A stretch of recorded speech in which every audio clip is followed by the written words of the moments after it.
ethics. But then, what did that even mean? What does that mean to have ethics? And it, of course, was, talking the talk, but how could we as designers like actively intervene in our ways of working, or at least like change the ways that we work to better reflect on this stuff?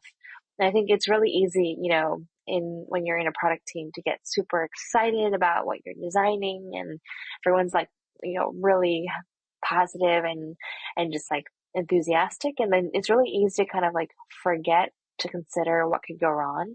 And I've noticed when I give my workshops though, because I've already primed people to think about this stuff, when they're actually like diving into the activities, like they typically think about a lot of the what could go wrong aspects, like way more than they would think about what benefits does this product bring, right? But when you're like in a team, that you're having fun with people, like designing a fun thing, it's hard to kind of like flip that switch in your head because no one's priming you there. So you kind of have to like prime yourself. And there's a lot of different tools out there. There's a lot of scholarship out there to kind of get you to think about that, which goes back to the reading part of like, getting aware about what's going on. And it's good to keep yourself informed in that way. Yeah. I feel like what's really funny is like all those tropes of like we're changing the world over. A lot of times it just is left like unsaid. They don't even say like for the better. It's like we're just changing the world. Yeah, It's like in what we're direction? Just changing the world. Yeah. Can't argue with that. Yeah. Like, true, but it would be nice to know. Yeah. Well, so I guess you said you kind of started with like rose tinted glasses or what, like what 10 are they now? Or like, what are you feeling optimistic about, pessimistic about? What's the future look like? Yeah.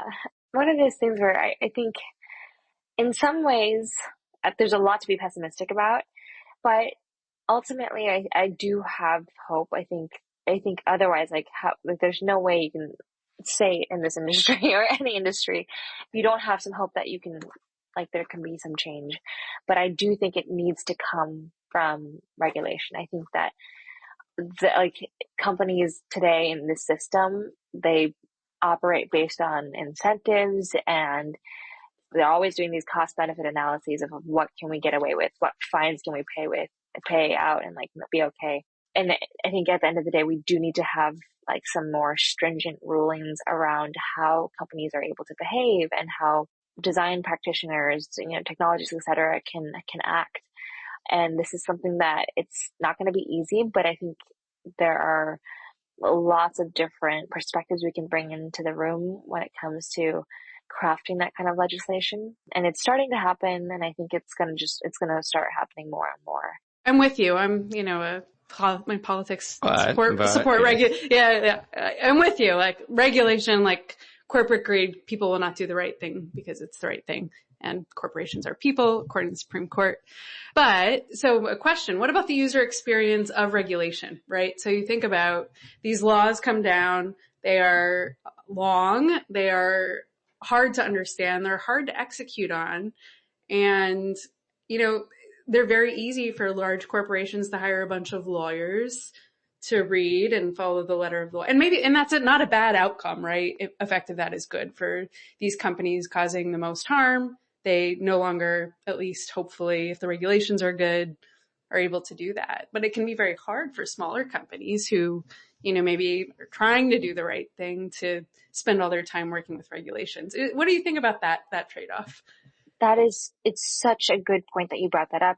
And it's something that like, it's incredibly frustrating when you realize that the mechanisms in the system can be very slow moving and inefficient. And, I was on a panel with a federal trade commissioner who was talking about like what we could do from a regulatory standpoint to like crack down on deceptive designs. And they were talking about loopholes. Like how can we go, find a loophole to like ensure that this gets passed through? And like, it's kind of wild when you think about how like we can't just make a law that says this. Like we have to like go through all these twists and turns. And I think that kind of goes to the conversation point about like reform versus like revolution. And like, well, when you hear the word revolution, that can definitely be a very provocative word in some ways. But I think sometimes like we do need to kind of think about these things, like just like with the climate crisis, like we can't go on the way that we're going on. Something has to give and something has to change. It's either going to be like the environment or us. And with tech, like it's either going to be the tech companies or like our mental health and like our safety and our privacy, etc. And so I think that's why regulation, when paired with like the community organizing that's been happening in tech, the amount of unions that have been popping up within our industry in the last like decade or so, or even 5 years, I dare to say, like it's incredible. I think that's something that is going to play a huge role in like, the kind of momentum behind like university students like boycotting Palantir, for example. That's something that's really important. Like having that kind of discourse around like, where do we draw the line as designers or engineers or whatnot? Like, what is our stance and like, how can we refuse? And I think that when you bring in that kind of holistic approach from regulation, from, us as individual actors, but also community movements, that can be very powerful. So that's why I'm optimistic.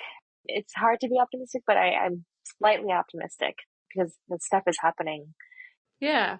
The arc of history is long and all that. Yeah, well, I mean, the regulation thing I think is really tough, right? Because your point, it's hard to craft good regulation that actually like is surgical enough to address the issue and get it passed, let alone. But then it also, in a lot of cases, has this unintended effect of benefiting the large incumbents because they have the lawyers and the resources to deal with the regulation and actually can stifle some of the newer entrants that are maybe more well-meaning or progressive in some of these things. So it's really tough. The other way I think you see it solved in some cases, or not solved, but positive movement, is like through public funding of better alternatives and stuff, right? So like to go to the climate crisis one, a lot of that initial like research money and everything else into solar and stuff like that helps kickstart that industry. And at some point, fingers crossed, it's just going to be the cheaper power option. And so companies that use a ton of power are not going to choose it because it's like the moral thing. They're just going to be like, well, this is the cheapest way to get electricity and we use a ton of electricity. And so you kind of tip it over that way. Like, are there things that in the public sphere that could go that way of like, whether it's education or things like that, that can maybe also like help here? I think one of the things that comes to mind is just the culture of open source technology. I think that is something that I have a lot of hope in. And I've worked in open source in the past in my last company. Like the idea that we can build a product that's for people, by people. And one of my favorite apps that I use for messaging, Signal, is an open source product. And I think there's a lot of potential there. And if, we can kind of shift it back into the commons, right? That's something that's very promising. And, having something like an open source technology that of course has to be vetted for like security and whatnot, but having that, power a lot of these functions that are increasingly being outsourced to private tech companies when they really shouldn't be, could be a potential turning point, especially when we were thinking about how like a lot of healthcare things are now being shuttled off to private tech companies. And that was a crisis. That was a huge ordeal during the pandemic, which is still ongoing. But like, we saw like in the UK, there was lots of problems with like privacy issues and whatnot when they used all those privatized like contact tracing companies. So I think going back to open source is something that we have to do and we have to invest in. And I think that's also, it's cool because it encourages a culture of like building together. When I was working on that open source product, like it was honestly it was amazing to see like just people from all different time zones all over the world, like willingly contributing their time to this. And of course we'd have to figure out ways to like, compensate people, but like, together building something for like a greater good was really cool. I feel like this is our end to dive into the blockchain. I know it. I can feel it. I know. It just making you think we haven't even done an episode on blockchain anything. Yeah.